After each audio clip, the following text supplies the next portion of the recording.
excellent afternoon, viewers. Real talk means real contribution, and real contribution brings about real action.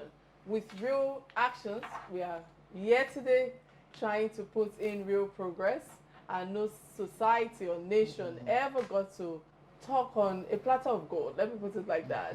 We are here today to always give in our time, and of course, sooner or later, we will be seeing all the product of our talks. On this note, I say welcome again, and of course, I have my opinionated co-host. I think I should come first on your makeup. Guys, they came in natural. We came in the way God made us. God made them. And that's how you will see how beautiful they are, regardless of makeup. God. The way we were sent here, we came in very naked. You know, I cannot use the word naked. We came barefaced so that we face reality. These things happen. Of course. Let people accept you for who you are. Definitely. Who not like me like this? May leave on. I take God beguna. Welcome, viewer, from everywhere you're having the opportunity to see us again. It is Real Talk with Kike, where we keep it real, concise, and we give it to you the way it is supposed to be, no holds back. My name is Damilola. You're still basking in this laughter. Good afternoon, viewer. Kike, you did it again. We'll punch her tire one day. No wahala. Anyway, good afternoon, viewer. Welcome to Real Talk with Kike. Come on this ride. Let's have this conversation back to back and see what we can do for Nigeria. All right, guys, it's never a dull moment on this set, especially when I have the real talkers. Who are the real talkers? These are the real talkers. And of course, when you have the fire girl in the studio, and that's Damilola. All right, today is 11th November. It couldn't have been empty in Nigerian history. Let's see what Nigeria has to tell us on this day in history segment. Stay with us, we'll be right back.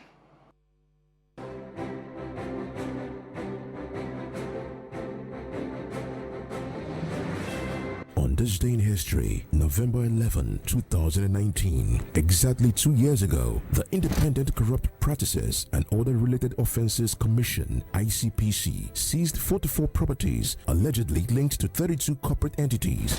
The commission stated that the properties, which were all located in the Federal Capital Territory, included 2 mansions, 27 bare lands, 1 factory building, and 15 buildings at Osokoro, Maitama, and other districts. The commission, in collaboration with the Federal Inland Revenue Service, FIRS, had found that the entities had 883.7 million naira tax liability on the seized properties.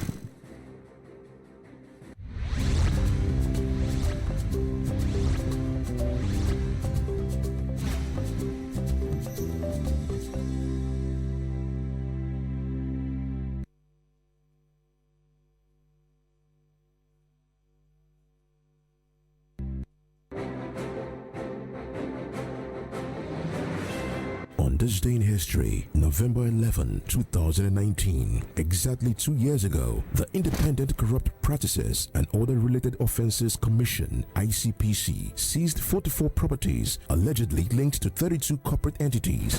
The commission stated that the properties, which were all located in the Federal Capital Territory, included 2 mansions, 27 bare lands, 1 factory building, and 15 buildings at Osokoro, Maitama, and other districts. The commission, in collaboration with the Federal Inland Revenue Service, FIRS, had found that the entities had 883.7 million naira tax liability on the seized properties.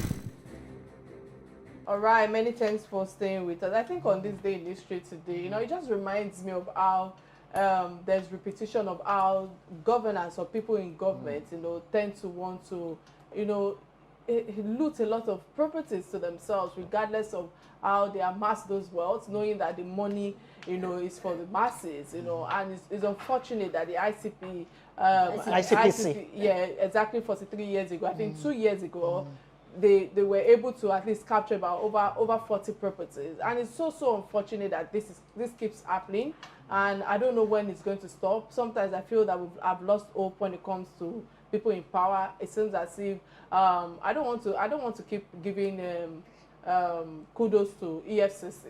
I don't want to keep giving kudos. I know Damilola doesn't agree with me when it comes to that. Masha also doesn't agree to me when I try to, give them some thumbs up. But Dami, what's your take on this? Well, I think that for whatever happened 2 years ago, it was a practice that was expected. because under the ICPC Act, we know what is supposed to govern electorates or public officers. We know what properties you should have. We know the amount. We know what you earn. So if you're having properties, we know what you registered for, what you declared, asset declaration. Do you understand? Before you came into power, then you get into power, and even till now, it's still happening. I'm sure that after this dispensation, a lot of properties will still be seized, like the way the bra was flying around. And we know, we saw it, we are looking, we are watching closely. So please, I do not like the credence to EFCC. They are doing what they are supposed to do, and they have not even done enough. And these days, having EFCC go and bust people illegally is another story to contend with. So if the ICPC, yes, have done well, genuinely, but I hope that they are not planning to reloot the looted loot. All right. Thank you. Anyway, for me, I will say only just recently, we're talking about 2 years ago with this on this day in history. We're just talking about just barely a few weeks ago. It happened again. Two civil servants, two civil servants in Abuja, Kike and Demlola, wait and hear it. In total, only two persons, so 301 houses for two persons. 301. Yes. Over 300 properties in their names. So how won't we have young government officials? I think they are even federal civil servants. Civil servant. No, it's civil servant that it will be. You know, I said it once on this desk that the civil servants are even worse than the police. Absolutely, Trust me. I believe. Trust me. Yeah, I believe it. You know, it's just unfortunate. We can't go on like this as a nation. We cannot. But how do we redirect? Because it keeps occurring, That's and we keep good question. and we keep rigmaroling. It starts and ends with us. I don't know how that word greed came about. I don't know what was the formation, but that word That's why they has say, killed Damilola, a lot of people. When you know something, say something. When you see something, say something. Well, so when when you see something, you can die untimely.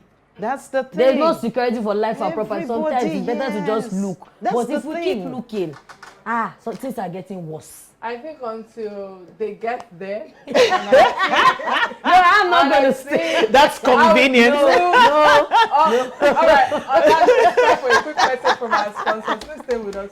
This is a stone. No. I'm telling you.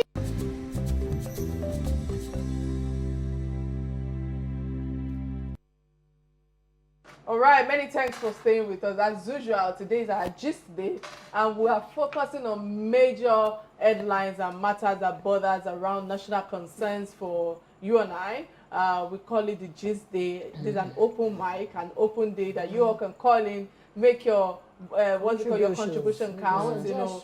And I think that a few prominent stories that caught our attention, and we decided to trash all this news on the show today to provide insight and direction to how the governance or the society or our country basically is going. So I think the first, let me also use this opportunity to say that we can open our phone lines from now, and you can be part of this conversation from this moment, and the number should be showing on your screen right now. So the first story that caught our attention is that of the federal government of Nigerian society that organized the Nigerian International Partnership Forum, that is the NIPF, a high-level event that accompanied, or how would I put it now, that strengthened Nigeria's participation in the Paris Peace Forum. And I think that this one-day NIPF will bring together the nation, or the Nigerian and French government together when it comes to private sectors, when it comes to wide-ranging discussions that is focused on security, focused on regional stability, trade and industrialization as well. So I hope that today's conversation will bring so much attraction when it comes to investment to our country, or to Lagos to be precise, because I know that there's no ease of doing business in a while in Nigeria, and a lot of investments or investors are struggling to come to Nigeria. Look at Twitter, for example. If Twitter can be banned, I'm asking myself, who are the investors that actually want to come to Nigeria to come and invest? Because Twitter is a platform that connects the world, and also when it comes to revenue generation, and I think that that's the first trending story that caught my attention, and this is and I feel that, you know, when it comes to NIPF, you know, it's a very impressive collaboration and a welcoming development, because the statements that they've issued thus far shows that seriousness. Yeah, exactly. You know, though there are a lot of people who feel there are some statements that our President Muhammadu Buhari have altered there. I really don't want to go into that, but I think that our first talking point should be about the federal government's plans to spend about 1.5 trillion dollars when it comes to infrastructure upgrades, when it comes to grants tax holiday and facilitation, when it comes to stress-free reputation of profits, and to stimulate investors' interest in the country. And you know, when I was actually going through all of this, you know, I was messaging you guys in the WhatsApp group. I don't really think I slept because I was struggling with what we're going to discuss today and all of that. But you know, I must ask, you know, what's you guys' take on the federal government's plan to spend $1.5 trillion? You know, I beg to ask, you know, therefore, where's the money coming from, number one? And number two is that over what period of time are they going to be spending this money? Because as far as I'm concerned, one day the Senate just approved about, I think 1.6 billion dollars, you know, and another one in pounds. Exactly, and about 1.6 euros as well in loan. So where does the I think it's about 16 billion. Yeah, so where does the president, does the president hope to raise the $1.5 trillion that is planning to spend? You know, I'm just curious, how many days left does he have during his tenure? I think it's less than 18 months to be precise. And therefore, what's your take on this? Kike, I just say, because you are just amassing, you know, debts for the future generations to come. This really doesn't make sense. It's all about loans, loans, loans. I heard on the news this morning that our debt profile, you know, if they add these billions of dollars and euros that we have been talking about just today, our total debt portfolio is about 42 or 43 point something billion. Trillion dollars. Please, who is the generation that will pay off all of this? Because, quite frankly, I just think that Nigeria is just a joke. We just like to talk. It's all rhetorics. I mean, let's bring this down to the common man on the roads. Yeah, on the streets. What are we talking about? When it's time to campaign, they remember the common man on the streets. They eat corn with them on the streets. They do all of that. Now you're talking about trillions of dollars. In heaven's name, where's that kind of money going to come from? Loans here, loans there, loans everywhere. Who does that to a nation? Who does that? In total, on the news this morning, they said Jonathan's government, in the 16 years PDP ruled the country, the debt portfolio was about 32 point something billion. And now we're talking about trillions. I don't have the right figures. I just encourage callers, please call into this program, and let's have a good discourse. So I think that borrowing money is really not a crime or an offense. Yes, I agree. It is a very good idea. It is very laudable, if only we will follow the plan judiciously. Now, it's not today. Even during Obasanjo's tenure, there were loans. There will always be loans. And I will say Nigeria is capable of paying back because we are blessed with tremendous mineral resources. We only lack the tools to harness our potentials. Now, how do we get the tools? We've gone to borrow. It's just like you want to set up a farm and you've gone to seek a loan. Definitely, you must begin to think of buying equipment, farm equipment, then crops and this and that. You have a plan. But in the place where such a farmer goes to get a loan and he feels that, I must throw a yacht party. First of all, agree can stay, the land is there. You're already depleting in your purpose. That's exactly what happens to Nigeria. I see us we keep complaining that there's no money. I'll say, for example, I anchor events. I MC events almost every other Saturday, sometimes during the week, and I see how we throw parties. I see how we lavish money. I see the entertainment industry flourishing more because of this. It's not a menace. You cannot teach a man how to spend his money well, but I think that We live, like one of our guests once said, Nigeria is the country of no consequence. We live on no consequence. Somebody will go and borrow 100,000 to do party. Where do you want to pay back? And you go to such your borrower or your lender, whoever is borrowing you the money, to lie that probably is for business or is for this, whereas it's another purpose. So having to borrow is not an offense, but having to use it judiciously. Human capacity development, infrastructural development, social economic development, a lot of loopholes on the map of Nigeria that we need to shock. We need to just plaster them. If we get it right and we channel our energy positively, we will get to pay back these loans. But our leaders are giving us 1,000 for bread on the day of election. All right, many thanks for that. Sickening. And I'm glad that you mentioned that sickening. there's nothing wrong in borrowing. Yes, money, absolutely. Because I feel that only if we can follow the plan judiciously, we are blessed with a lot of.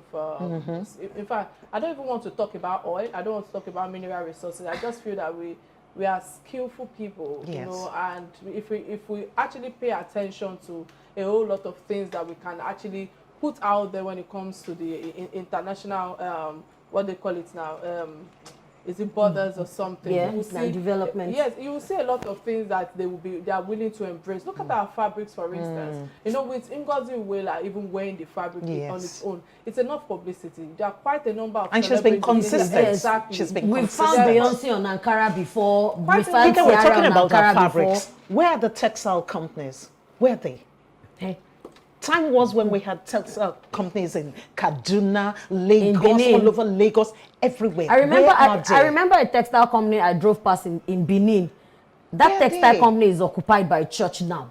Now, this same church is where congregants will go to seek for the face of God because they need a job. But that's their house, that's their auditorium, is or was a textile factory that should give them the jobs that they require. Where are the textile factories? And they Where have died now. where they? Nigeria, You know, we don't just have maintenance we- culture. Kike, I'm sorry I have to jump in at this point. The All right, borrowing. before okay. you jump in, we have a caller on the line. Okay. Many thanks for calling. What's your contribution on the topic at hand? Hello. Hello, good afternoon. Yeah, Hello, good Sita. afternoon. Please, can you bring down the volume of your TV set completely? Please knock out the volume. Beautiful ladies in the house. What about your TV set? I'm so happy that we have a ladies like you that is talking about what is happening in this our country, Nigeria. Okay. How about now? Okay. Yes, Better. just Go take ahead. out the volume completely. Thank you. Okay. Can you hear it now? Yes. Clearly. Okay, please. I said I enjoy your program and I love the beautiful ladies like you talking about the situation of this Nigeria. You see, the problem is with this our very present government is that the way they think and the way they do their things is just unbelievable and unimaginable. How can you be borrowing money to go and do projects where you have insecurity? Just like you see what happened last time or this way issue. You do way, taking it down to where the bandits are terrorizing people. And you still want to go borrow more money to still do more, like saying you want to borrow money to go and do railway again down from from Katsina to Niger. In what benefit is it to the country? Where you can do railway from Lagos to Port Harcourt, and you will benefit it, because if you check the rate of the way people are coming from goods coming from Lagos or people traveling from Lagos to Port Harcourt, you can compare it to the way people are coming from Kano, the goods coming from Kano or the goods coming from Niger. So I think the nepotism of this present administration and is too unbelievable that somebody will be telling you still have a deficit of like 2 point something billion or 40 something billion according to say, and you still want to go and borrow more. So who is going to pay? And how are you going to pay? When the security in the north is almost like every day. So how are you going to pay? what I see is that this President Buhari, let me not say it because the way if I say it now, it will be like you committing your station onto this. But Thank you. Thanks for your contribution. I hear it. Yes. And I think that, that's where I want to channel the next talking points into, because I know that, President Buhari announced some of the incentives when it comes to the PIA, where he signed the Petroleum Industry Act. And for me, I just feel that the legislation, which is expected to serve as a let's say less force in quotes, in the industry, he has introduced incentives again, and I'm wondering, such as the kind of incentive that he has introduced. We are talking about tax, we are talking about holidays, we are talking about zero tax interest loans, and easy repetition of what's it called, repatriation of profits. And I'm wondering, where are we going from here? Because exactly a few months ago, President Muhammadu Buhari still signed the Petroleum Industry Bill for the Senate to approve, and and I'm just wondering, this was still July 1st this year, and again to provide legal system, so to speak, to provide governance, regulatory and revenue framework for the Nigerian petroleum industry. And I just don't know where we are going to, because I also feel that there's a lot of concentration on our petroleum industry, and I feel that it's high time for us to start, decentralizing on we've been talking about this forever. You understand? So in my head, I'm wondering, when the president was voted in, voted into power, I felt that it was going to help us to to dissolve a lot of challenges that we've been going on. It was like the Messiah. I don't know what went wrong, so to speak. I don't know whether the refinery has become something that everybody wants to latch on. So I'm asking, where are we going from here? What can we do in terms of crude oil to reduce all the losses, when it comes to importing petroleum products and all of that? And I just want to know this. What's your take on it, Dabilola? Well, I think basically we would, every other time we keep talking about these things, like I would always remember the word of the Oni of Ife, who said we keep working and Apologies, working. I might have to interrupt your line of thought. We have a caller on the line. Many thanks for calling. What's your name and where are you calling from? Bamidele. Hello, Bamidele, I can hear you now. Yeah. Please, can you go straight to the point? I can hear you now. I look at the exam that about the cost. Can you speak a bit louder? As I'm talking about this economic innovation, I want to complete. Apologies, I have to let that go. Connection is bad. Okay, so I'm saying that like the word of the Oni of Ife, the paramount king of the Yoruba land, that said that we keep talking and talking and we're not working. Well, 2023 is here. If we talk it today, it has not changed what we said last year. It has not changed what we said the year before. But whatever happens in Buhari's administration, I think that we had too much hopes. Maybe we're not letting time play. Maybe there is no time at all. Maybe these things could have been done in a very short period of time. Because if we look at nationally, we have a lot of things affecting the nation as a whole, starting from insecurity. There is no business that can thrive. Like what the other caller said, food basically comes in from the north. That's what you can't take out. I think by now we shouldn't have even trucks on the road taking food proceeds. We should have them in trains moving across without no objection, without no constricting movement. Everybody should do their things equally. You can pull a railway line from Port Harcourt coming to Lagos and reduce a lot of risk that we even face using the road. Now, if we now look at corruption as another angle, corruption is something that it will be very difficult. In fact, the chances are very slim to extract that word away from our blood. I'll use our blood because at one point or the other, when we sit as Nigerians, that thing keeps popping up. All right. Many thanks for that. We have Idisi from Delta State calling in. Idisi, what's your contribution on the topic at hand? Yeah, I want to speak towards the issue they are debating on the TV presently now. Okay. Go ahead, we can hear you. Yeah, what I really want to say is that this nation we are today, this country we are, I discovered something that it's a circle of greed. That is what I can see in it. Because if it is not the circle of greed, I believe there are many things that are put in order to function and to make the country work perfectly well. Like the thing that we do for it, I believe since 2000, we have been on motion for some time. That's tough. Can you speak louder a bit? Apologies, I have to let that go. It's You a know, connection. careful. Corruption Yes. is part of it. Now, bad policies. Sometimes we have, of course, amongst the good ones, there will be bad ones. Amongst the bad ones, there will be good ones. We know a few politicians, House of Rep members that speak up for the masses. But now, policies that we enact, some of these policies are not workable policies. They are not practical policies. At the end of the day, we keep going back and coming from that. All these policies that Buhari signed, some people will still loot it. That's where my problem is. It's not to have it right that is the problem, but there are certain people, like this last caller said, that it's a circle of greed, and they keep truncating the good work that is supposed to flow. So if we don't go back to that table, and maybe in 2023, like I said earlier, and we have fresh ideas, fresh people, we saw what happened with the Anambra state election.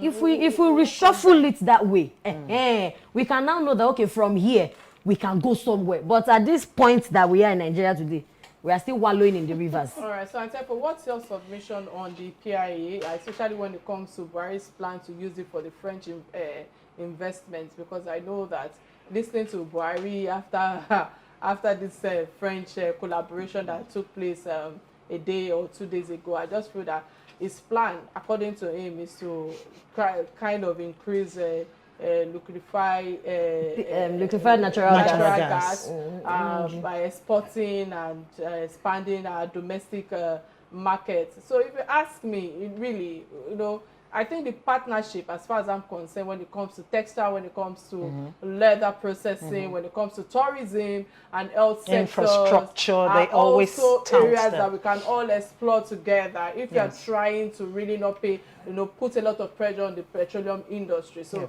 I must ask you, what's your take on it thus far? But before you answer, we have a caller on the line. Akadibo, many thanks for calling. What's your contribution on the topic at hand? Hello, good afternoon. Hello, afternoon. Please, can you speak up, Okadibo? Huh? Can you speak up, please? Hello? Hello, we can hear you. Yeah, my name is Okadibo. I'm calling from Kano. We got that. Yeah, you see, when we talk about because what I find out in Buhari issue is that why people call me Okadibo because I supported him before. It was a very good friend of mine that I support. Okay. But when Buhari became a Minister of Petroleum, you know that there's no corruption in any station in Nigeria today. When Buhari entered as a minister, as a president, before a kerosene list was 250 naira per gallon. Today, there's no kerosene in the whole station in Nigeria. And this is a president who calls himself the Minister of Petroleum. And by the end of the day, there's another thing I find out. Even when they interviewed Malami, when he was the Minister of Petroleum, when he wanted to become a chief justice, when he said, give me the portfolio. What Malami was telling to the National Assembly, that I'm a businessman, I am a farmer, and instead of telling the Nigerians, what are you going to do when you become a Minister of Justice? You see, most of the ministers under this government, majority of them have no direction. And the problem we are having because of no direction, and that is the potency of what we are having today. What are they doing in the South East? It was because of the same Buhari in charge. When he was crying, when he was during the time of election, I watched him very well. I told people that this man will cry because people have never suffered.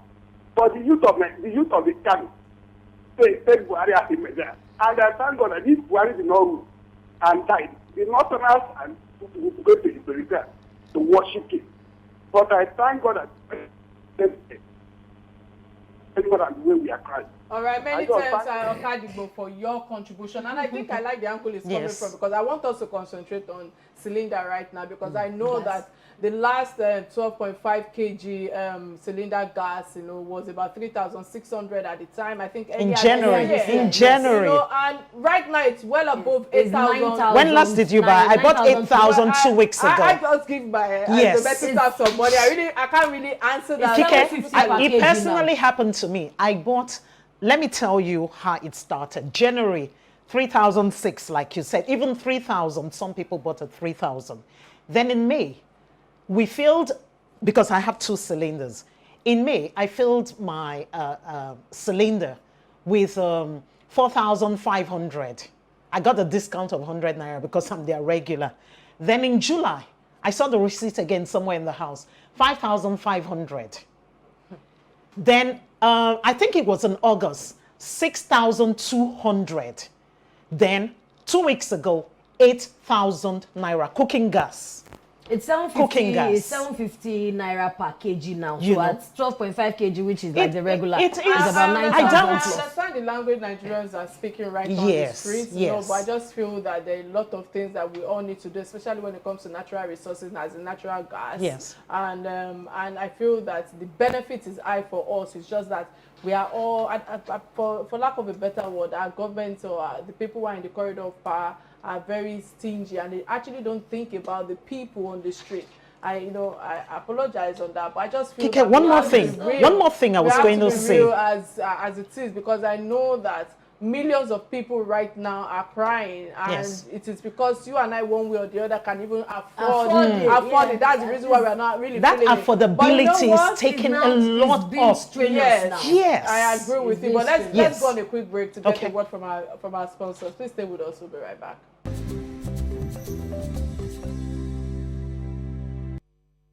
You are still with us. In case you just joined the show, today's conversation is on trending issues, gist across the country, what affect us together, that bind us together. And we've discussed the Paris Investment Summit and the one-day NIPF that brings together the Nigerian and French governments and the private sectors in a wide ranging discussion focused on security, regional stability, trade, and many more, and all of that. I just feel that we should be discussing the women participation when it comes to Anambra gubernatorial election.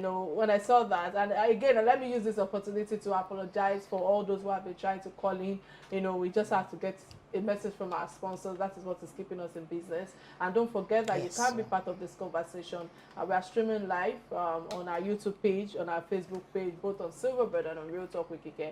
And you can call the phone line that is showing on your screen presently. So I think that when I saw I followed the Anambra election so closely that you would think that You were contesting. it was that bad. And I feel that the women in that state, when it comes They to are politics, fierce. they are very, that's the word. they are fierce. So, like I was saying before, I just feel that the show that Anambra has shown, Pulled together, I feel yeah. that historically, there's a first woman that governed that country. That's and it, yeah. that gave, Etieba. it kind Yeah. of They used to gave call her mama other women, then. some level of power, and that is, I think Virginia Ngozi Etieba. Etieba. I couldn't pronounce that Etieba, but I knew that I had someone like you on the show that would pronounce it well for me. And I know that I think this happened from November 2005 to February 2007 to be precise. I stand to be corrected. I wasn't so sure about those dates, but she was installed as the previous governor when after Peter Obi, that was impeached at the time by the state legislature, But with everything that has happened thus far with the Anambra election, I just felt that I didn't see enough of woman inclusion in the what's it called? Yes, I didn't see a lot, because I felt that a lot of the It people was more of the male gladiators. Yes, most of them are supposed to have women as their deputy governor. Only I think 1 or 2 parties actually had two of them. Female Others deputies. it was a male-dominated show. And Anambra is the Biafra capital of the eastern states, to be precise. So what would have changed? What would have changed? Allegedly, you. If at least a woman had contested for a governorship. And therefore, let me come to you. What's your take on this? My take on the matter is that women do not have access to the cookie jar. Oh. Coming into politics, funding politics, is very expensive. It's no joke. It's not child's play. So, if you don't have access to the cookie jar, I beg you, you can't cook soup in your house. How are you going to tell people that you want to come out and cook? I'm glad on what you just touched Yes. on. But Dami, let me ask Yes. you, now that she has emphasized on that, why did it, I must ask you, aside what she has said, why do you Yes. think that we didn't see a lot of women when it comes to the gladiators, so to Yes. speak, Well, in the just concluded election in election. Anambra? Because I just feel that aside the insecurity in that region, I feel that the stronghold of IPOB as well, maybe that could be the deterring factor, the reason why we didn't see a lot of women. But I don't know, what's your take on But this? I still think that we should give credence to the few women who participated one way or the other, because I know that there were over 5 or 6 women who are closely involved with the Anambra election. But like Auntie Efo said, like Efo No, said, it's fine. but like Efo said, if you do not have finance, everything borders on money.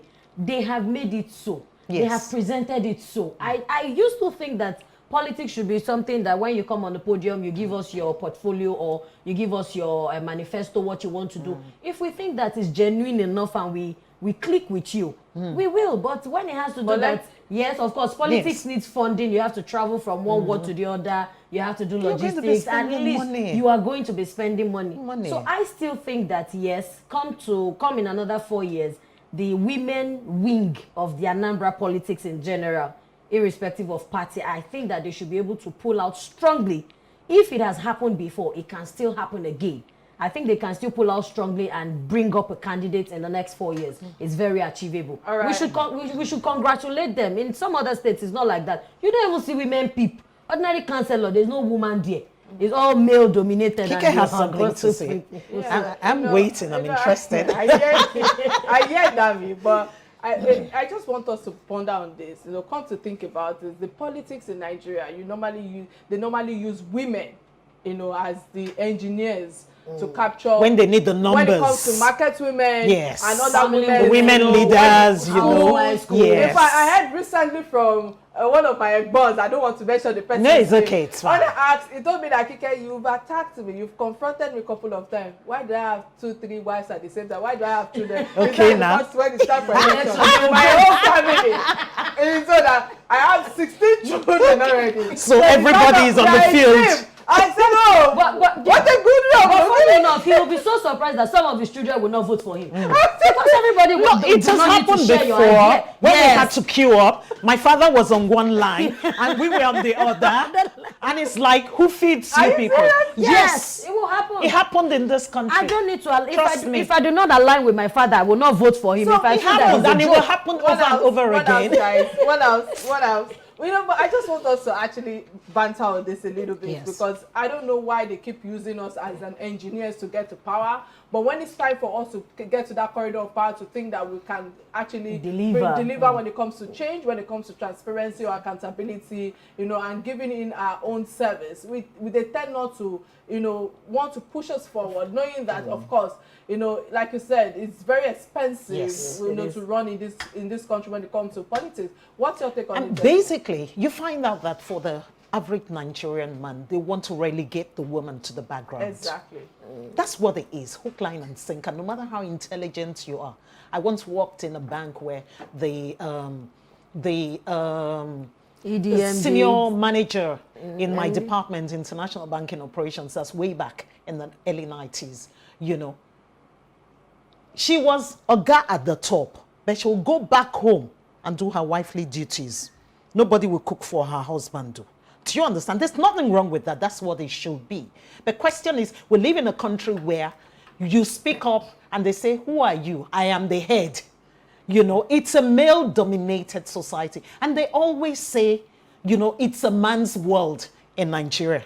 But when they go to Europe, it becomes a woman's world out there. The things that they practice with Nigerian women here, they can't do it out there, in the developed countries. Do you understand? All right. So, all right. Let us start with the organogram of creation. God created Adam. Yes, sir. After Adam, he now felt that Adam need helper. He now push Eve. That's it. When they come to us, it's not because we are the stronger vessel. That's why they need us. That's why they come to us. But when it comes to accounts, finance, it's not like women have done too encouragingly well. Really? In public offices. They haven't had that opportunity to that If extent. we're saying opportunity, it's not today that we are seeing that there are women, there are corrupt women as politicians. We saw Brad fly up and down. We knew he was in aviation. We knew he was in NNPC. We knew he was in in the port. And some other ministries that had women, aviation, and some other ministries that had women govern them. Yes. But these men feel like it's their birthright to amass wealth, corruption. Because if people are equally corrupt, there are two corrupt people, men and women. One is more than the other. Do you understand? So it's just what is biting the men. Let's hear from Kike. Kike, what's your own point? No, because it's just what's biting their body. They feel that when we get there, we'll spend more money. But on a lighter note, I think the way you use us during elections, the way we are vocal enough, we are fierce, we face the daredevil. Most women are stronger than men. Let's forget jokes.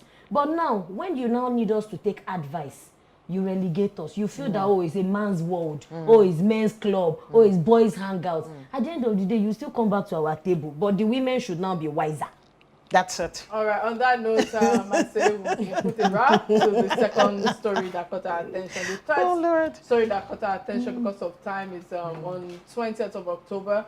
The board and management of the NRC informed the general public and valued passengers on the Abuja-Kaduna route that the explosion of the rail track affected the fuel tank of the locomotives on Abuja to Kaduna route. And I just felt that the temporary suspension of these services along the routes was uncalled for. I must ask you quickly, what's your submission on it, Dami, when you saw this? Because when I saw the video, I was telling BJ that something that we should actually banter on, and he also agreed, especially when it comes to the insecurity. Yes, because we keep saying these things over and over again. We have a chief of army staff, we have chief of naval staff, we have the police boss, IG, we have security parastatals installed, but not functional as they should.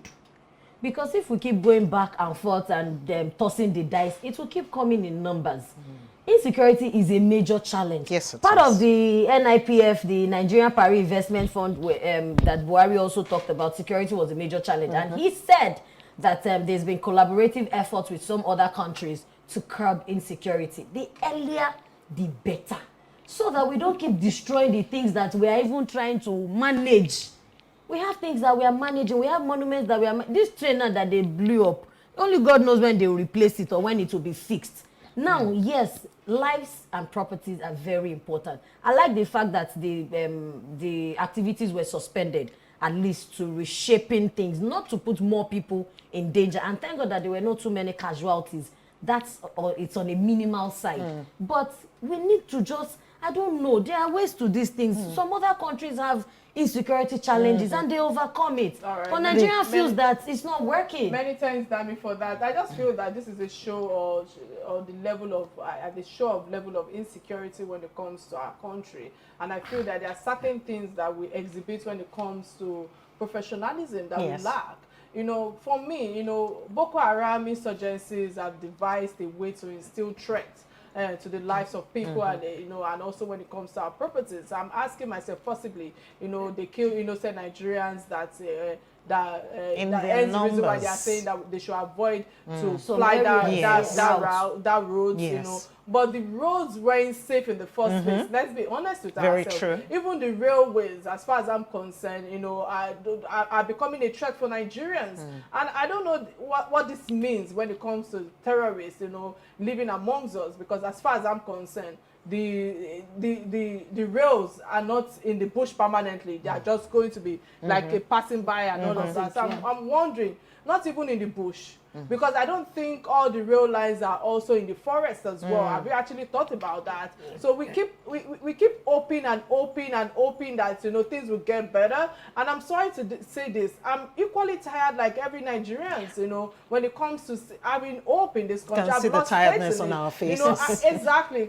I can't just imagine how long one will continue to pray for, you know, for a failed governance, for a failed system, you know, that has refused to actually provide basic amenities for its people. So how do we maintain a positive, you know, spirit that when the insecurity has not come to an end, as at this moment? I remember how President Muhammadu Buhari, you know, kept on saying that things will get better, and now things are even worse, even in his own state. Yes. So Worse than when he actually took over from. And I just wonder, what really, we are all tired, but we are here. We are lending our voices and hoping that they will do something very soon. But if you and I that are actually better, well, I don't want to use the word better, but for lack of a better word, we are living better than other average Nigerians on the street. But we are still lamenting.